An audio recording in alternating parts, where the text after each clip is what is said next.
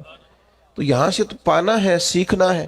ہم ابحاث میں الجھے ہوئے ہیں، اور پاک باز لوگوں کے بارے میں معاذ اللہ تعالیٰ ایسے لوگوں کی باتیں سنتے ہیں جو لوگ ہمارے دلوں میں وسوسہ اندوزی کرتے ہیں۔ تو میرے عزیز بھائیوں، حساس ہو جائیں اس مسئلے میں، تقوی کے ساتھ ان لوگوں کی زندگی کو لیں۔ اتنا بڑا خوبصورت اجتماع اللہ اپنی بارگاہ میں قبول کرے۔ آخر دعوانا الحمدللہ رب العالمین۔ سلام ہوگا، مفتی صاحب دعا کریں۔ حضرت ابوبکر